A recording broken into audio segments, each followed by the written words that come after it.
Welcome to Collective Conversations. I'm your host, Mike Brewer, and I know that I open every episode by saying that I'm really excited to speak to today's guest, and that is the case. But today I have an extra special guest. And I want to start by saying in 1996, I met this famed multifamily superstar in a hotel lobby gift shop. I need to add the gift shop in there. And she was so incredibly kind to me, and I never forgot that moment. And today I am privileged to call her a friend, and I'm excited to have her on the show. Lisa Trosien's time in the residential property management industry has given her ample opportunity to find and define and leverage her strengths for not just her own success, but also for those who work with her. And I can attest to that. After 20 plus years, she has experience with everything from affordable and secondary housing to new construction and Class A plus assets. She has worked in virtually every type of location, from rural markets to Michigan Avenue. Her passion for the industry doesn't stop with just advising owners and management companies. She's helped many of our industry's supplier partners, with product positioning and sales strategies, as well as teaching several new companies the etiquette of sales and communication in the residential property management industry. Additionally, she finds great joy in helping individuals in this industry find their own niche of excellence and has served as a mentor and personal advisor to many of our industry's most outstanding leaders. I like to selfishly count myself in that group. She has given me some sage advice over the years. Lisa has a background in education, and I think that helps to certainly supplement and augment her efforts at teaching and training and mentoring and coaching people. Lisa, welcome to the show. I'm happy to be here. Woo! Considering we've been trying to put this together for how long? Let's say a long time. A while. You got sick. I got sick. I mean, it just wasn't, the stars were not aligned. They were not. Fits and starts. Yep. But here we are. Yep. Well, I know it is sort of cliche to lead by asking someone how they got into the industry, but I think it would be super interesting to our audience to hear your story and how you got into the industry. Well, I was lucky. And when I was going to college, I had an academic scholarship that covered everything. And I know those are rare. And I know I was very fortunate to have that. But, you still needed money for shoes, stuff like that. So I went to the Student Employment Referral Service at Western Michigan University, where I got my degree. And they had this ad for a leasing agent receptionist at an apartment community. And I thought, I could do that. I'd worked as a receptionist or as a, office kind of person all through college to supplement, my income. So I applied for the job, got it. And my first day on the job, it was a Saturday, and I showed up early because, you got to be there early. The person who was working with me that day showed up late and basically said when I got there, oh, thank God they finally hired somebody. Let me in, went into the clubhouse and went into the leasing office. They were there for like 5 minutes, and I was sitting at my desk trying to get, organized and stuff like that. And they came out and they gave me a map and an availability list and a set of master keys and said, I don't feel well. I'm going home. We close at 4. So I was there my first day all by myself. And it was 384 units, 120 of new construction. Oh. I had never leased an apartment in my entire life. Here's the keys. There you go. You'll figure it out. Fly by the seat of your pants.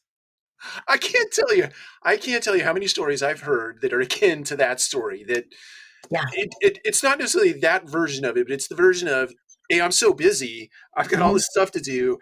Just kind of go familiarize yourself with the community, just so you know where the tour path is and where you know where the apartment, the model is, and then if someone comes in, just go over there and show them. Yeah, that's pretty much what it was. Gosh, so I'm here with my little map, trying to figure out where I'm going, hoping that the keys work. Like, well, here's the kitchen. I didn't know anything, and I'm self-taught. I will tell you that I am self-taught. So when I teach people how to lease apartments, it's stuff that I know works, because I did it myself. And then, and I always test my theories in the field before I, spread them out. You'll never find me saying, well, I had this idea when I was in the shower this morning that you should try this. Because, I want people who are trying my ideas to know that they're trying them and they're going to see how they work, and they might be tweaked and need to be tweaked, stuff like that. So yeah, that was my introduction. And I stayed there. I mean, when I graduated from college, there were no teaching jobs at all. There were none. And, and this will make you laugh. I was an English lit major and a sex ed minor. Okay. Yeah, you get a lot of dates when you're in the library in college with a book that's called Mate Selection and Marriage. You don't get a lot of dates, but when you're studying your advanced human sexuality textbook, you get a lot of dates. So that was my minor, and I just stayed there. I just stayed in the industry. So that's kind of how it happened. I mean, a lot of us fell into this, and I'm one of those faller into it people. Yes, that is a true statement. And I have to say this because it came to mind, and we're going to bounce around today. I hope that's okay. We'll try to connect it through, get a through line going. But it brought to mind, I remember sitting, I believe it was NAA. It was one of the big major shows or conferences rather. And you had the courage to put a slide up on the overhead projector, which was gigantic. And it was about the porn industry.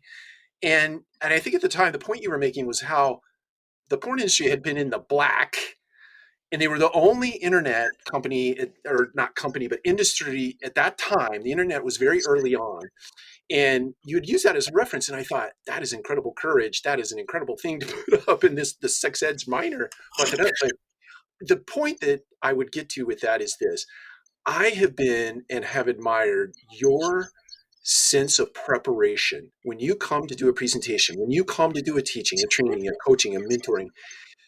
You show up with data and facts upon facts and more data, and you steep it all. You give everybody this incredible why behind the what. What is the drive behind that? I don't like the term, well, you know what they say. Who's they, and Yeah. who gives them credibility to say that? So when I tell somebody that they should try this, or this is something that you need to do, you really need to have the data to back it up, because people are coming to you and they paid to come. Yeah. They paid to listen to you. So if you get up there and just like blather a bunch of ideas that you have at them, I think you're really shortchanging the audience. I don't believe in that. I mean, ideas that are tested in the field and work, great. But if you come in and you're going to come in and tell them that they need to make a change, or they need to make an adjustment, or they need to be aware of something that's going on out there in the space, you better have the facts to back it up, because they trust you, and you gotta be able to, you gotta have credibility. And plus I'm a data freak. I mean, I love data. Like I went to Walgreens 2 days ago, and I went to buy a bottle of moisturizer, and it was locked in a case. All right. It was locked in a case. An $18 bottle of moisturizer was locked in a case, and the store was busy. There was nobody to help me get it out of the Walgreens prison. And I was frustrated, and I didn't buy it. And so I came home and I went online and I went to Amazon, and the same bottle of lotion was $4 less. And it said order now and have it by 3 o'clock this afternoon. And I have Amazon Prime. So my shipping, it's not technically free, but you know what I mean? It's sort of free. So I could get it by 3 o'clock. I didn't have to get it out of Walgreens prison. It was 25% less. So I'm like, okay, this is ridiculous. What is going on? So I did a deep dive. 10 to 25% of consumers are walking out of stores where stuff is locked down because they're frustrated. Yeah.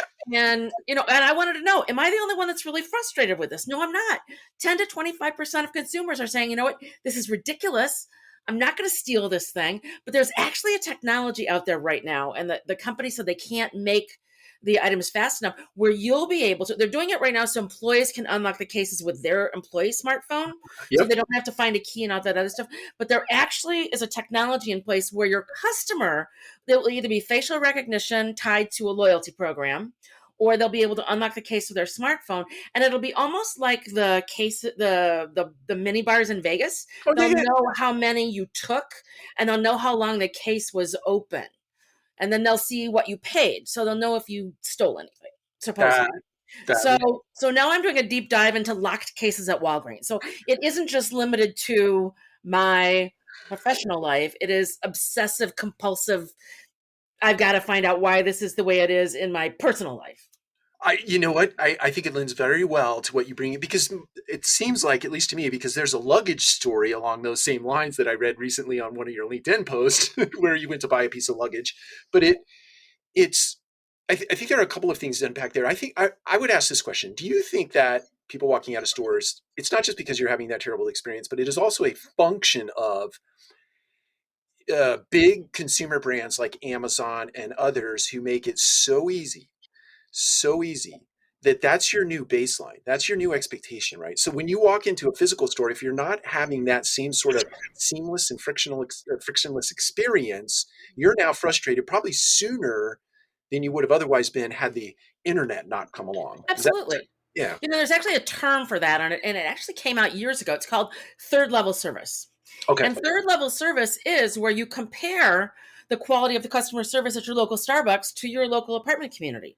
Your local Starbucks, you walk in, they know you want the half cap latte, extra foam, 3 pumps of cinnamon sugar, and I don't know what else, because I don't drink coffee. And I know you do with your Starbucks fixation. But but then you walk into your apartment community where you've lived for 5 years and you pay far more than you do for your daily Starbucks, fix, and they don't know your name and they don't know where you live. And so you're like, Starbucks knows me, but my apartment community doesn't, that I pay $2,000 a month and I pay $200 a month. Where's the disconnect? So yeah, that's absolutely part of the deal. But one of the things that's pretty cool that I've been working on right now is like when the pandemic first hit, I started studying Wuhan, China, because that's where it started. So I knew that they were going to be the first to come out of it. So I wanted to see what changes had been made. And when the lockdown ended in Wuhan, divorce was up 25%. So if you're one of those people who believes in marketing to divorce attorneys, coming out of the pandemic was the perfect time to do it, because I know a lot of households that did split up because of the pandemic. The other thing I watched was the New York real estate market, because those brokers had to go from selling in person to selling virtually. And I knew they were going to make the transition the fastest and the best because they're straight commission. Right. So I was watching them and I was looking at all the pain that they were going through. And one of the things that they found when they were selling virtually was that they couldn't see the customer rolling their eyes when they saw something, or folding their arms, or looking at their partner and heaving a big sigh. And so their closing percentages were dropping precipitously. So one of the things that they did, and I include this in my leasing classes, and I call it the elephant in the room. So what you need to do, and you need to do this in any type of a sales situation, but I think that the pandemic really brought it to light. Sure. I teach all of my salespeople now and my leasing people now to say, is there anything you saw that you didn't like? Because typically they're not going to admit that. They're not going to bring it up. They're just going to say, no, I don't want it. I'm not ready to make a decision, or whatever, or we went in another direction, whatever. But when you ask that question and you just put it right out to them, was there anything you saw that you didn't like? And then you have to stop talking. Yeah. You Yeah. stop. Because so many times salespeople buy it back because they'll stop talking and they don't like the awkward silence, and they'll go, okay, well, let's go back to the office and start the paperwork, or whatever it is they say. You stop talking, because then that puts the onus on them, and they either say yes or no. And it's a much more honest approach to selling. And some salespeople will say, well, what if they say they saw something they didn't like? Well, then they're not going to buy it, are they? So this way you're pulling it out. Just at the same way when I'm starting off a sale with somebody, I say to them up front, are there any deal breakers? Yeah. And my deal breaker is if I'm next to the elevator, in a high rise, I'm not going to like that. So I need to be far away from the elevator, because sometimes in your discovery, it doesn't come out. So you've got to add questions like that to your discovery. Do you have any deal breakers? What's the one thing you would bring with you from your apartment that you live in now, that you want to duplicate here? If you can't duplicate it, you're going to have a harder time closing them. That's But right. nothing makes the sale doesn't come to a grinding halt unless you fumble it. So there you That's go. right. No, I think that's right. And I think, to the extent I'm thinking of the New York people that can't see the facial expressions and things of that nature, sales, would you agree, is as much, if not more so, the creation of emotions or the elicitation of emotions as much as it is the analytical sort of, here are all the datas and the facts, price of the unit, et cetera, et cetera. But you've got to tie those two things together. And to the extent that you're asking those extra questions and those deep seated questions that are more emotionally based, you're probably a better, you're gonna make a good sale that's going to last over a long bit of time, or you're going to frustrate somebody if they buy without incorporating all that. Well, and for the average person, and I'm not saying a business decision, but I'm talking about for the average person on a purchase, the Yes. purchase is more emotional than it is logical. I mean, if you've got, you basically are looking at the logical side of your brain where you're saying, okay, this is what I can afford. Because they're not going to rent you an apartment that you can't afford. Yes. So it's the emotional side. We still, I remember years ago when we were going through the recession. So when was that? I don't know, Oh, 2008. I don't know when it was. 0708. 2018. I don't remember, but I remember there was an interview done with like 5 CEOs. And it was I think Paul Bergeron actually wrote the article. I think it was in Units Magazine. And they asked every CEO who was going to come out ahead in the recession and why. And most of them pontificated on about their stock price and, we have the best people and blah, blah, blah, blah, blah. And one guy said, and I loved it. He's like, you know what? It's the team that makes the emotional connection with the consumer. And I was like, bam, that is exactly right. That is exactly right. That's what you want to hear because it makes sense. That's right. That's right. That's where you got to go. You've got to make that emotional connection with that consumer. And you can't tell me that people who live in apartments don't make an emotional connection. They do, especially if all their friends live there and if the staff knows them when they walk in the door and they make an emotional connection. That's part of the deal. And you want to keep feeding that emotional connection as long as you possibly can. We as an industry, it started with revenue management. It went to real-time availability. We've become far more transactional than we were relational.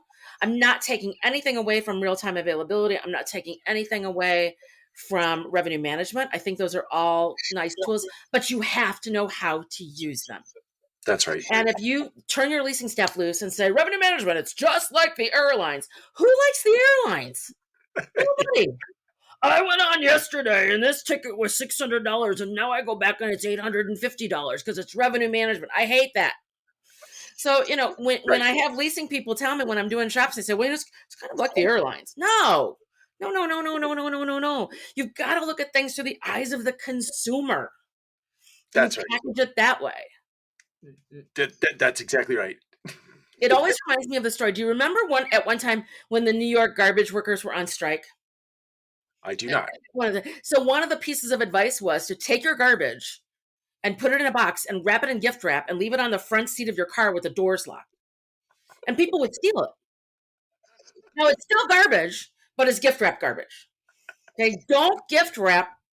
You know, there's a story in there somewhere. I think I lost my way, but you know what I mean.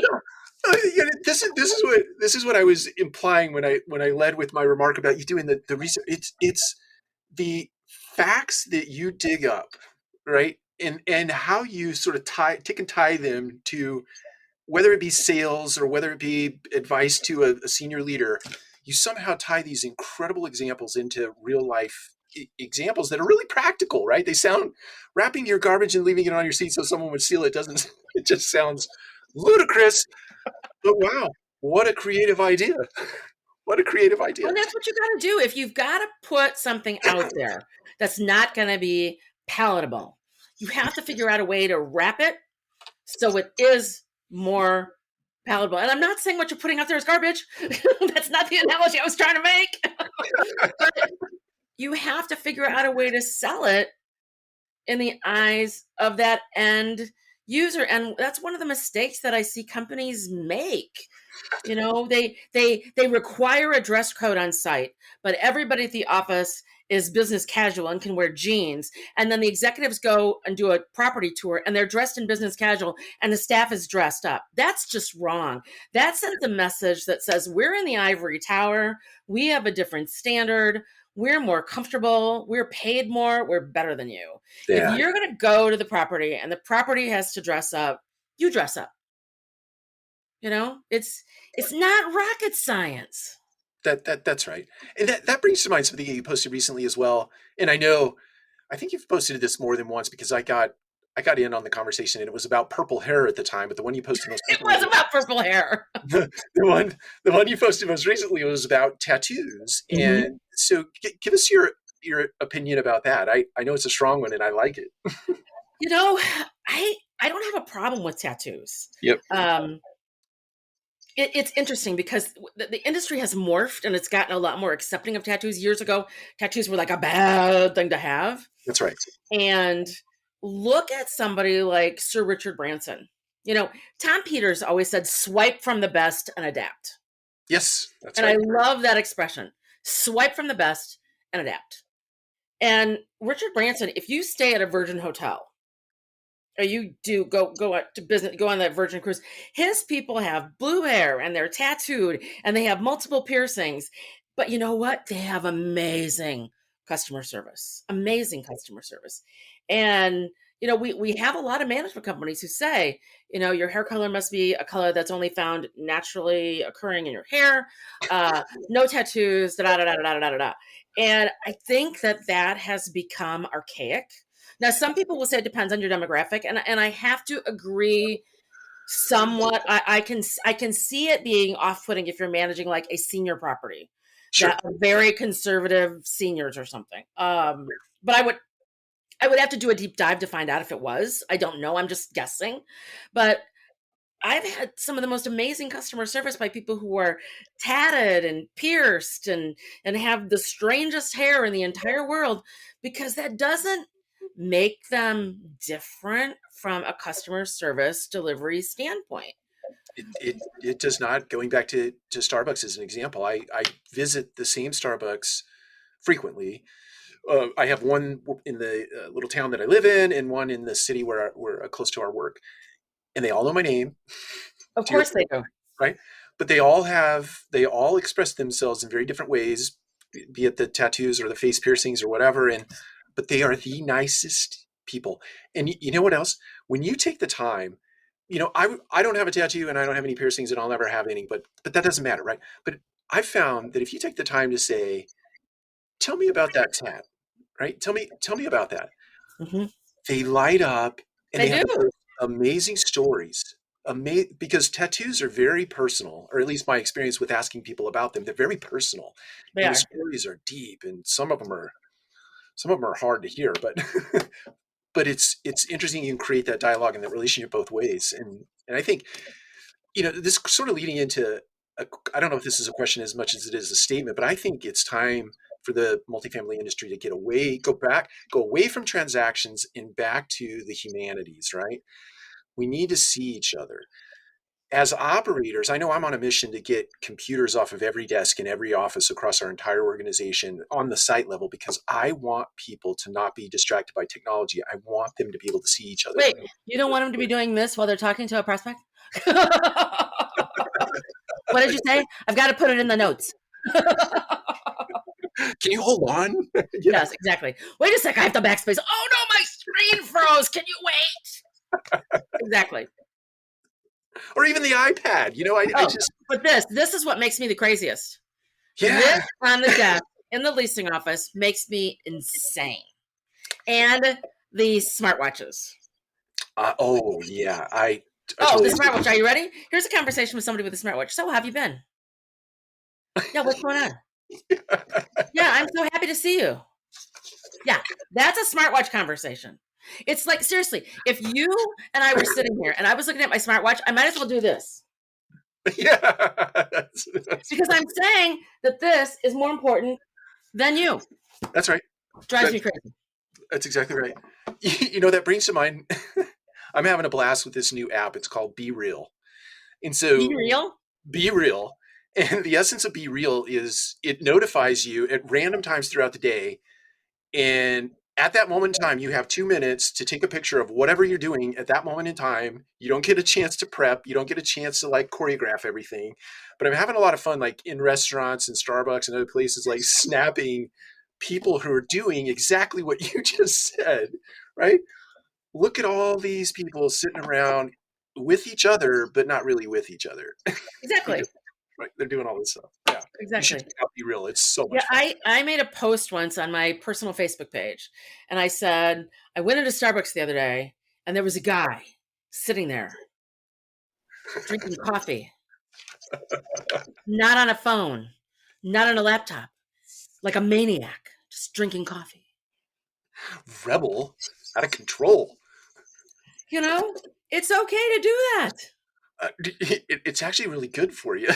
It actually is good for you. And what I've tried to start doing, because I travel a lot. What I've tried to start doing, like I will buy the Wi-Fi pass and I'll do work on my way to my client. I'll look over stuff that I'm going to talk to them about.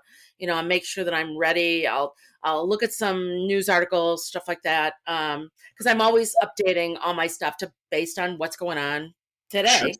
But on the flight home, I do not get out my laptop. I read a book. Good for I you. am reading a book on my flight home. I'm taking that 2 hours or 4 hours or 30 minutes or whatever that flight is, and I'm reading a book. And it's great because I love to read, kind of like you do. I'm a book junkie.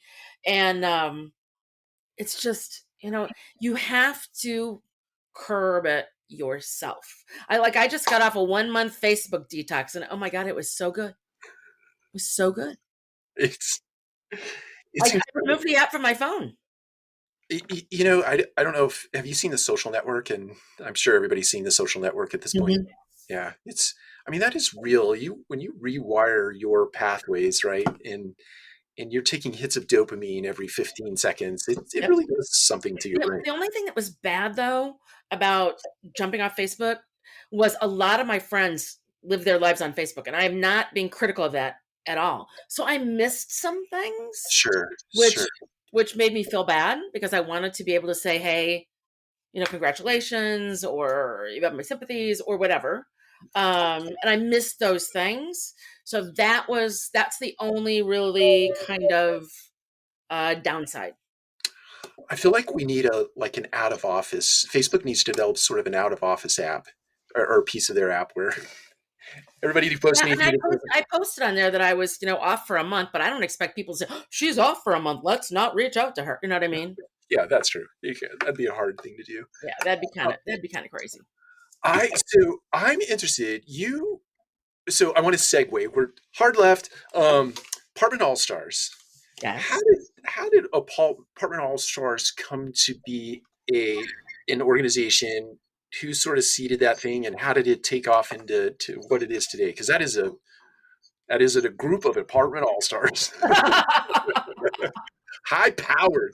um, Apartment All Stars started as a result of a conversation between my dear friend Mindy Williams, Yep. whose photo always sits on my desk. Passed away a couple of years ago, but her photo is always on my desk. She and I were having a conversation one day. She had been to one of those Success 2000s with, Brian Tracy and Tony Robbins and all those people. And we were just chatting about it because I had been to those before. And, I was like, how was it? And we're talking about how much money they made in the back of the house by selling books and tapes and all that other stuff. Sure. And she said, I wonder if anybody could figure out a way to do that in multifamily. So I started thinking. So we pulled in Kate Good, Right. and we came up with the AllStars. And originally there were just 4 of us. Now there are 12 speakers, total of 12 right now. And it changes. We rotate people in and out.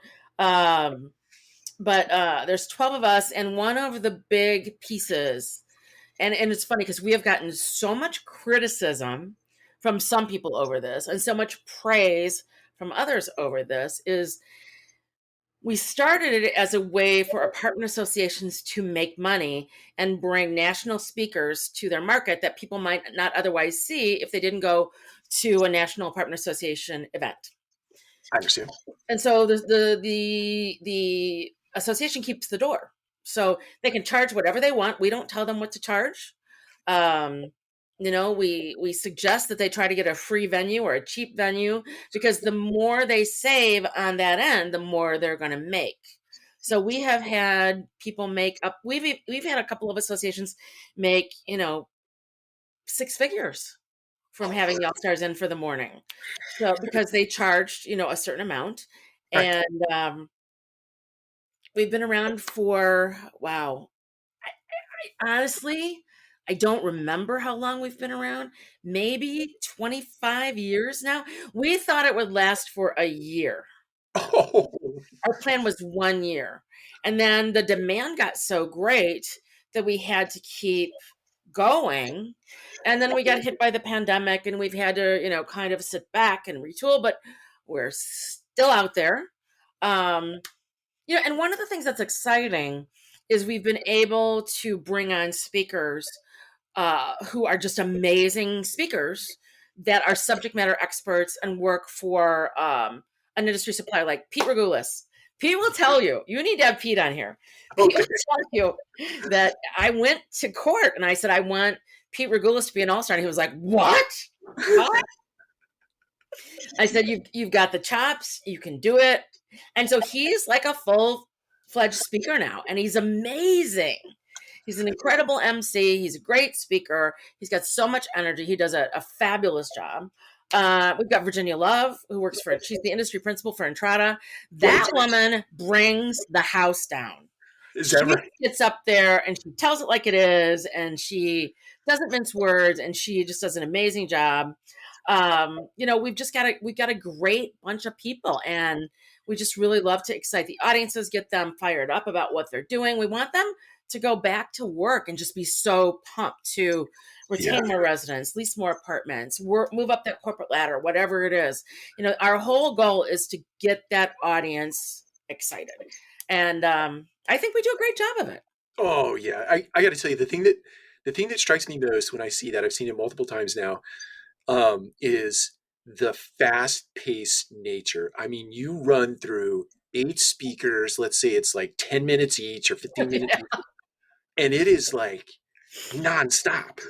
it is. It is. At NAA this year, we're going to do 60 ideas in 60 minutes. So it'll be an idea a minute.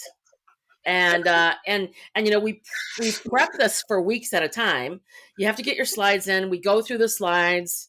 We make sure there's no duplication. We make sure the ideas are fresh, innovative, exciting. And then seriously, the morning of, we're combing Instagram and Facebook and TikTok and the Wall Street Journal and everything for things that we can add in at the last minute. Minute to make it as fresh can be. Yeah, and last year we sort of blew up NAA's computers because the file was so big. But luckily, we had it on a backup. We had it on my laptop as a backup. We had it on a jump drive as a backup. We had it backed up to the cloud. But it was just a huge file because we have video clips and everything else. So we put a ton of work into that thing. So I have, you said TikTok, so I have to go there. Talk to me about TikTok as it relates to apartment marketing. I'm a big believer in TikTok, and I have been for a long time. And I've taken a lot of abuse over that. A lot of abuse. If you go into TikTok, if you went into TikTok a year ago and you looked, the locators are killing it on TikTok. Mhm. Now, one of the reasons the locators are doing so well is because they're a little more nimble Sure. than we are at the site. They are just devoted to answering those emails and those calls. They're not running a property. That's right. But they're go in and look at Dallas apartment locators, Houston apartment locators. They have hundreds of thousands of followers, and they have tens of thousands of views of tours. And they make the tours fun. They make the tours interesting. TikTok is absolutely, and don't give me this garbage about my demographic isn't on TikTok. I see all ages, all demographics on TikTok. And if you're not on it, you're missing out.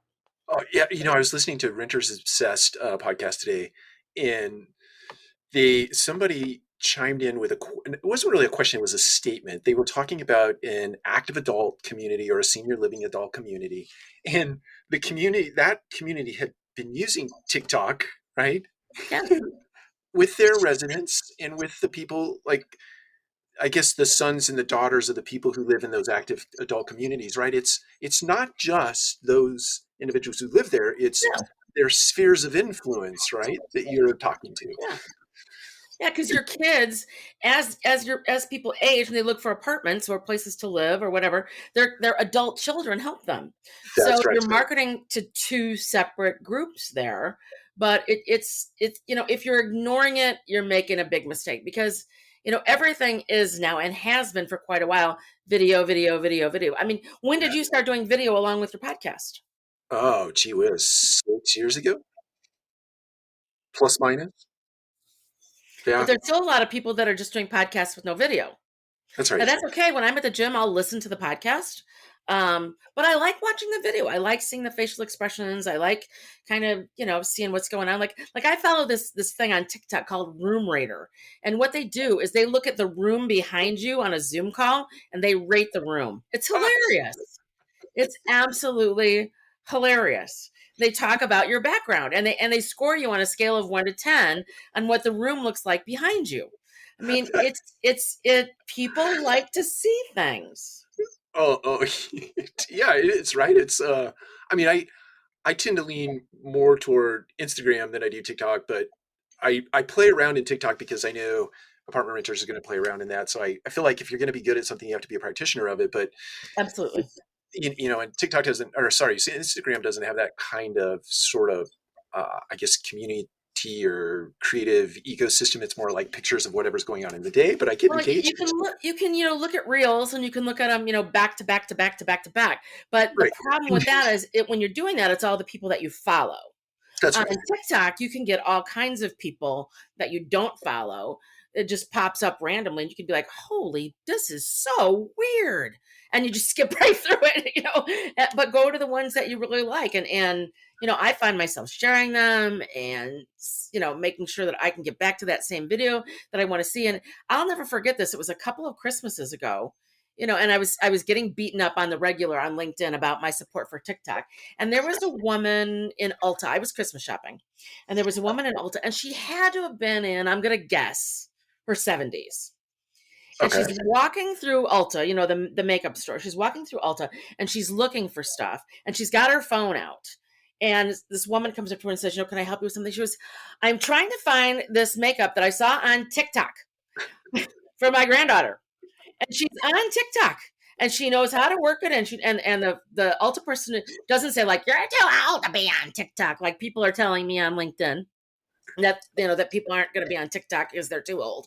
Right. And they find the video. She's like, yeah, my granddaughters follow this influencer. And if she tells them to buy this, they buy this. So I need this. And I need two of them. That's the, Seriously, she had to be 75. yeah, it doesn't matter. I mean, anymore, I think that we've sort of reached that sort of mass market appeal of all.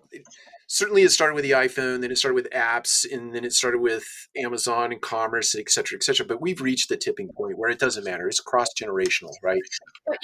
But one of the problems that I see is we see management companies that they don't have anybody on their team that can do their social. Right. So they hire an agency to do their social. So every single social post for every one of their communities is the exact same thing. Right. And they Right. post stuff that gets no interaction, that nobody cares about. And they can say, oh, yeah, we're on Instagram. No, you're really not. You're really not. You're not That's doing anything. So if you're going to hire somebody to do it, vet them. And if you're not sure how to vet them, find somebody on your team who's really into Instagram and say, okay, do these people know what they're doing? Because a lot of them out there are just cashing the checks for people who don't want to think about it. And then you shouldn't even be on there because it's a waste of money because your presence is completely wasted. That drives me insane. So I have a question for you, and this has been sort of swirling around in my head for a long bit of time, and I think this is the first time I've publicly said this out loud.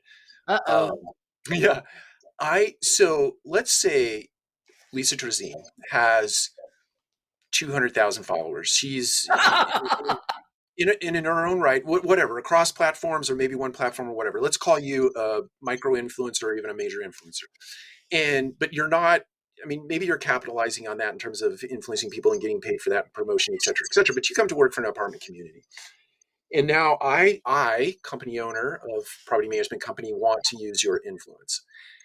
Is it is it a pro, I so if I want to leverage the influence of my team member base, my employee base, do I need to think about comping them for the influence that they have out in the world beyond a leasing commission or renewal commission or a pay check, right? Does that make sense? Yes, So I'm curious. Do you have an opinion about that? I do. I do. If you're going to hire somebody who has a huge following and you want them to leverage that following, that's a separate relationship. And I think you pay them for that. Okay. Now, you might say up front, one of the reasons we're hiring you is because you have this, and our Right. base pay is this, but we're willing to pay you this because we want you to do this, but we also want to leverage your social. Right. So Exclusive. then it's a package deal, or you can say it's two separate things. But yeah, Okay. I think if you're looking at hiring people that have a strong social following and you want them to work for you in a regular job and you want them to do influencing from their personal space, I think they absolutely have to be compensated for that.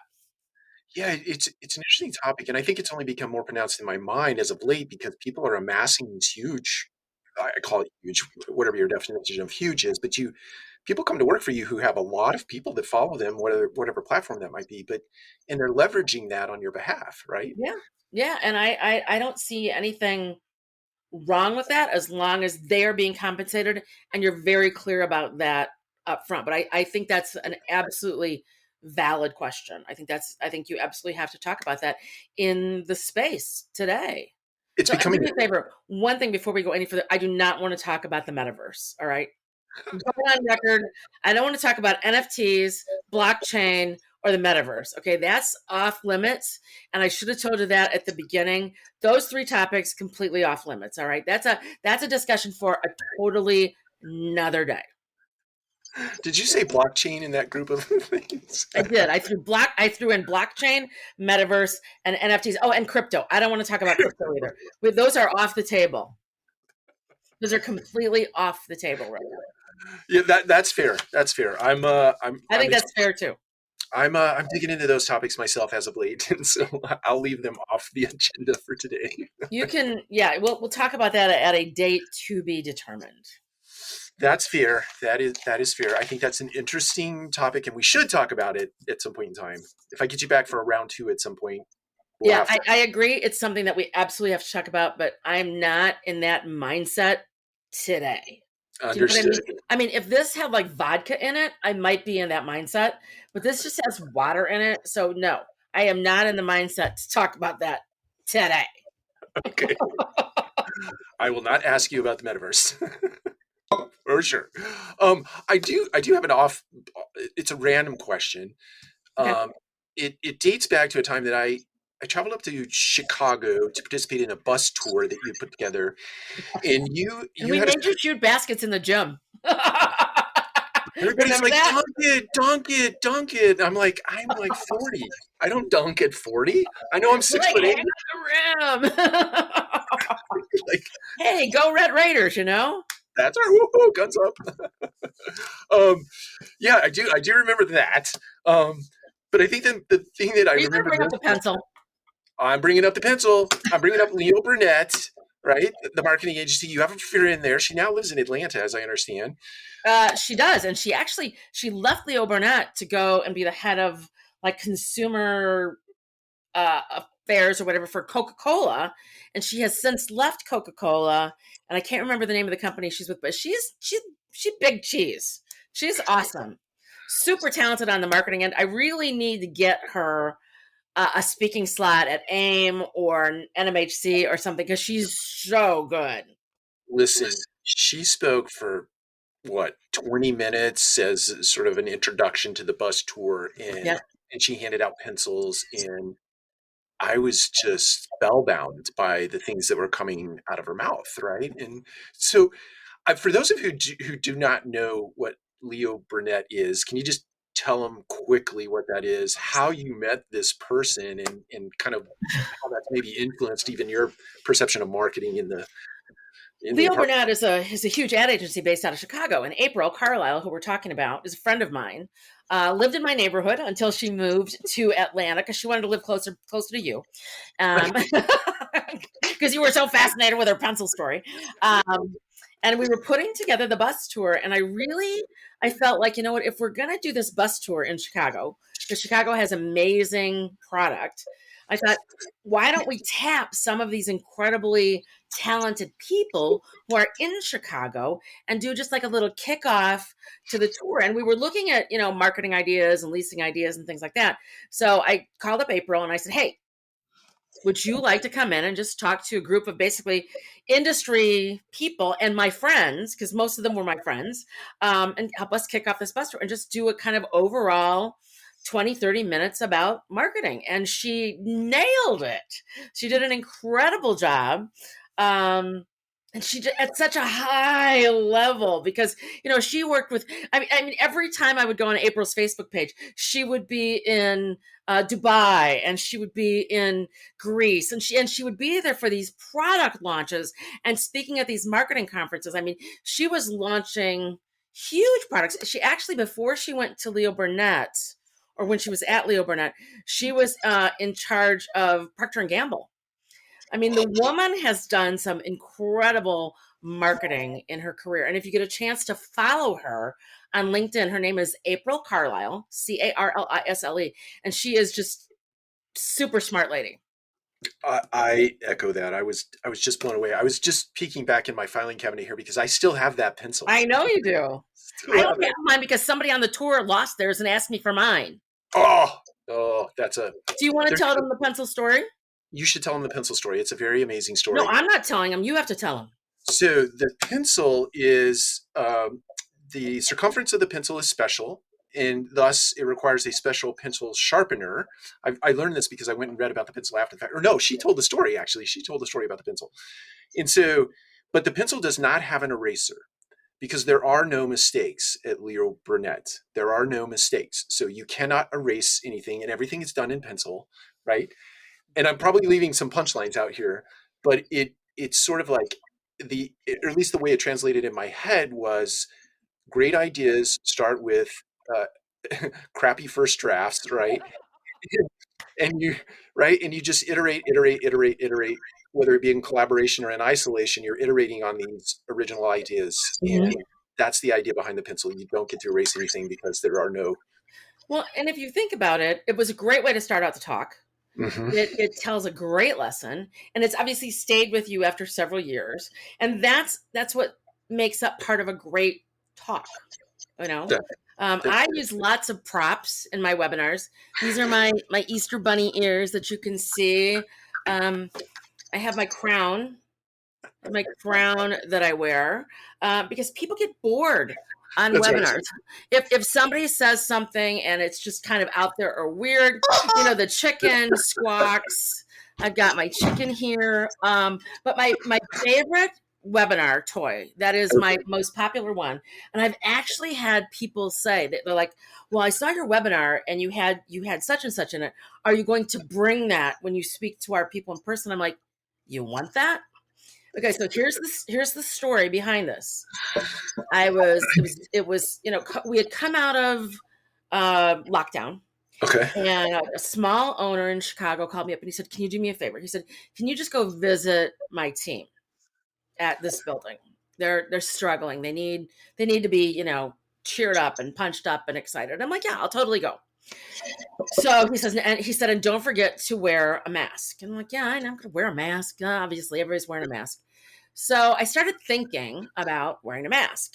And I'm thinking this staff is, sad and they're struggling. So I get there and I have them, get it ready to go to the leasing office. And they say, "Oh, and you have to have a mask on." And I'm like, "I totally have my mask on." So I walk into the leasing office with my mask on, and here's my mask.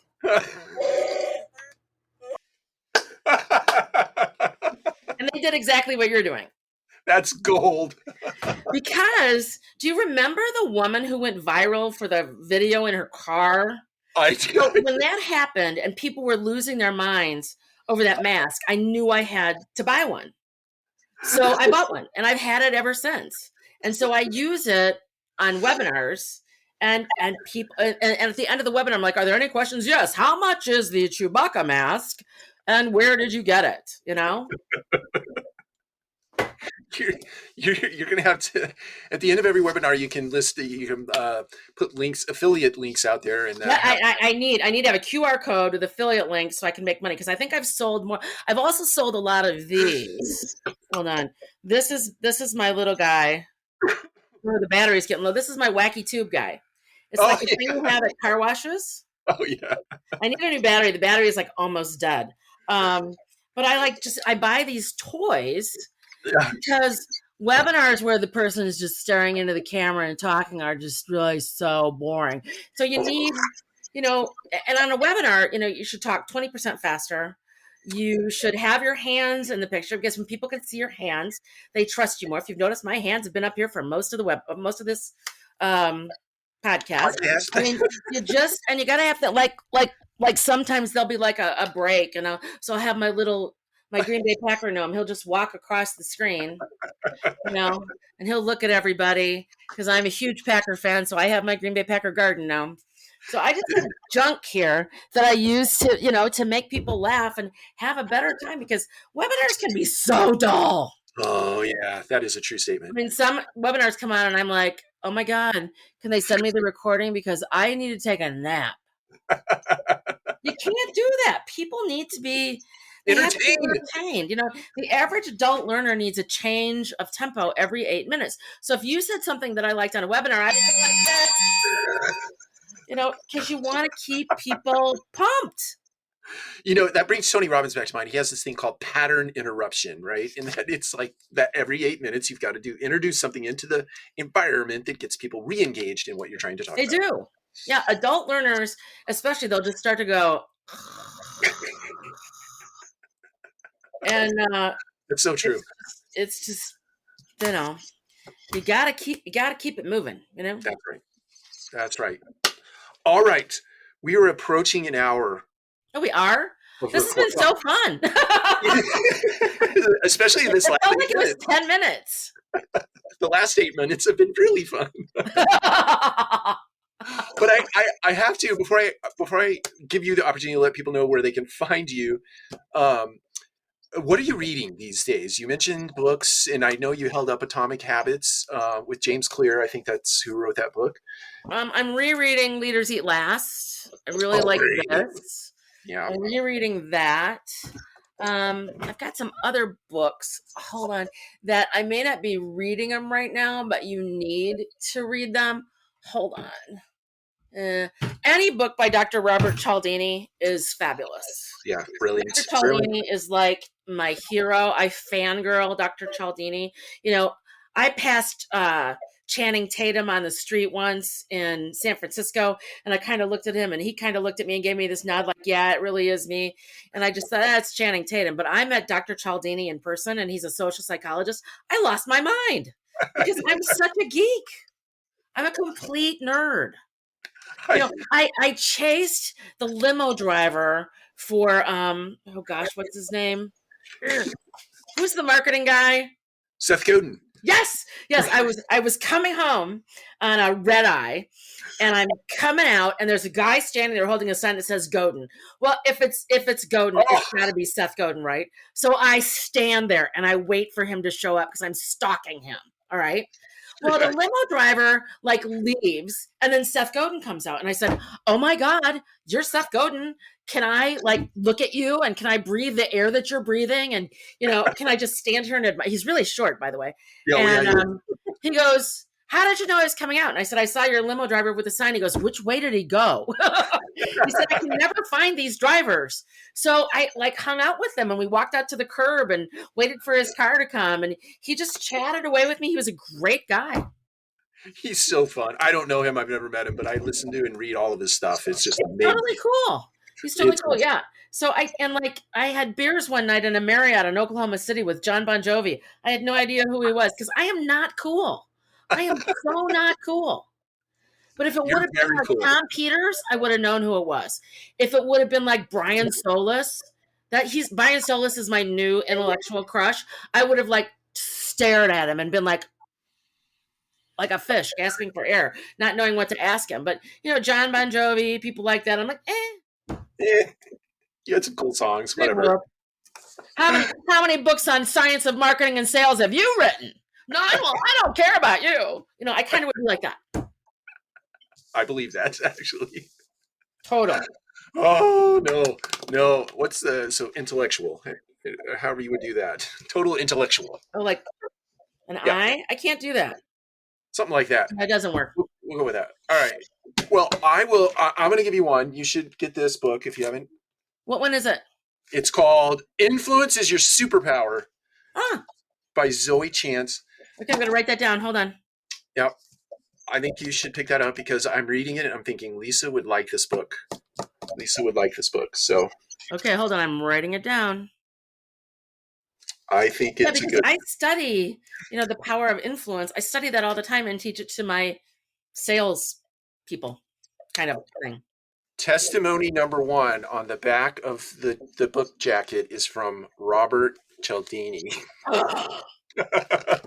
Who I have met. And I have fangirled over. I have his book autographed. Oh, now that's in the right world. That's worth a lot of money. Yeah, to a bunch of geeks. Yeah, Like me. I would pay up for that. All right, let's let people know where they can find you, engage with you, and if they want to hire you for a service, which I highly recommend, we'll let them know where they can do that. The easiest place right now, because my website is being redone by a company called Reply 360, and I'm really excited about that. I can't wait for that to relaunch. The easiest place to find me is on LinkedIn, really. And it's most people cannot pronounce or spell my last name, which is unfortunate. But it's Lisa Trosien, Trosien on LinkedIn. That's a great way to get a hold of me. People reach out to me on Facebook. I'm on Facebook just as Lisa Trosien. I'm the only Lisa Trosien on Facebook. So yeah, I mean, there's lots of ways to find me. If you really want to find me and you can't, just bug Mike because he knows how to find me. That's right, bug me. I won't hand out your personal cell phone number, but I will let people know where to find you for sure. But Yeah. Lisa, I really, really appreciate that. And I mean that from my heart of hearts. I do know that it's been 9 months trying to do this, and we finally accomplished that. We went through some sickness, some injury, some et cetera, and putting off the actual recording. But it has been an absolute pleasure, and I appreciate you doing it for me. Well, and now I can no longer say I don't do podcasts to people who ask me to do podcasts. You have opened the floodgate. Because that was my standard reply. I don't do podcasts. Now I can say I only do Mike Brewer's podcast. There you go. Exclusive. I can say exclusive. You have an exclusive. You're the first person who got me because I turned down a bunch. Thank you. I'm honored. I mean that. Thank you Great so to see much, you. Lisa. Take Have a care. lovely weekend. You too. For everyone else, we will see you next time on Collective Conversations.